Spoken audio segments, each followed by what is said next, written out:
Hi friends, எல்லோரும் எப்படி இருக்கீங்க? செவ்வாய்க்கிழமை காலை வணக்கம் எல்லாருக்கும். இன்றைக்கி வந்து பார்த்திங்கன்னா செவ்வாய் உரையில் காலையில் 6 to 7 வெத்தலை தீபம் போடுறதுக்காக ரெடி பண்ணிட்டேன். ரெடி பண்ணி 7 மணிக்குள்ளே விளக்கெல்லாம் ஏற்றியாச்சு. தூபம் மட்டும் கொஞ்சம் 7 மணி ஆயிடுச்சு. 7 மணி 7:02 அப்படி ஆயிடுச்சு. இது வந்து 7 மணிக்குள்ளேயே விளக்கெல்லாம் ஏற்றிட்டேன் நான். இன்றைக்கி பார்த்திங்கன்னா குத்து விளக்கு எடுத்து கீழே வச்சுருக்கேன். காமாட்சி அம்மன் விளக்கிட்ட வச்சுருந்தேன் இல்லைங்களா, அதை எடுத்து கீழே வச்சுட்டு, ஏன்னா பெரிய குத்து விளக்கு இங்கே வைக்க முடியாது, கீழே தனியாக தான் வைக்கணும். சரி, அதனால் சின்னதாக எடுத்து வச்சுருக்கேன். என்கிட்ட சிலை கிடையாது, வெறும் படம் மட்டும்தான், திருவுருவ படம் மட்டும்தான் வச்சுருக்கேன். அதை வச்சு 2 சிறுவாபுரி முருகர், இது ஒரு 6 வாரம் போயிருந்தேன், சிறுவாபுரிக்கு போயிருந்தேன். அப்போ வாங்கிட்டு வந்தேன். 6வது வாரம் வரும்போது வாங்கிட்டு வந்திருந்தேன் சிறுவாபுரி முருகரை. செம்பருத்தி பார்த்திங்கன்னா நம்ம தோட்டத்தில், மாடி தோட்டத்தில் பூத்தது, ரெட் கலர் செம்பருத்தி ஒத்தடுக்கு. எப்படி இருக்குது, நல்லா இருக்கா? 2 பூ, கரெக்டாக 2 பூ பூத்துருக்கு. முருகருக்கு, சிறுவாபுரி முருகருக்கு ஒன்று, கல்யாண முருகருக்கு ஒன்று, கரெக்டாக 2 பூ பூத்துருக்கு.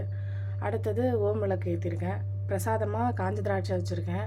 இது பார்த்திங்கன்னா ஷட்கோண கோலம் போட்டுட்டு 6 வெத்தலை சுற்றி வச்சுட்டு, சங்குப்பூ வந்து நம்ம தோட்டத்தில் பூத்தது தான், ஒயிட் கலர் சங்குப்பூ.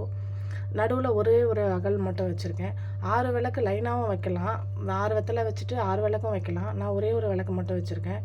நடுவில் வச்சுருக்கேன் நான், ஷட்கோண கோலத்துக்கு நடுவில் ஓம்னு போட்டு அதில் வச்சுருக்கேன். சங்குப்பூ, மஞ்சள் குங்குமம், வெத்தலையில் வந்து நல்லா க்ளீன் பண்ணிவிட்டு கழுவிட்டு மஞ்சள் குங்குமம் வச்சுட்டு சங்குப்பூ வச்சுருக்கேன். இதுதான் என்னுடைய செவ்வாய் ஓரையில் பண்ணுற வெத்தலை தீப வழிபாடு. எப்படி இருக்குன்னு சொல்லுங்கள். எல்லோரும் நீங்கள் இன்றைக்கி பண்ணிங்களான்னு சொல்லுங்கள், கமெண்ட் பண்ணுங்கள். வெத்தலை தீபம் போட்டிங்களா? யார் யார் போட்டிங்க? அவங்களுடைய வேண்டுதலை யார் யாருக்கு நிறைவேறிச்சு அப்படின்னு சொல்லுங்கள். ஆல்ரெடி நான் வந்து ஒரு முறை ட்ரை பண்ணேன் நான் போடுறதுக்காக. முருகர் வந்து எனக்கு வந்து அனுமதி தரலன்னு நினைக்கிறேன். நான் அப்போது ஒரு 2 வாரமும் நம்ம போட்டுட்டு அதுக்கப்புறம் ஏதோ ஒரு தடங்கள் வந்து நின்றுடுச்சு. இந்த முறையாச்சும் என்னால் 6 வாரம் போட முடியுதா, முருகர் எனக்கு வந்து அனுமதி கொடுத்தாரா என்னன்றது பார்க்கணும்.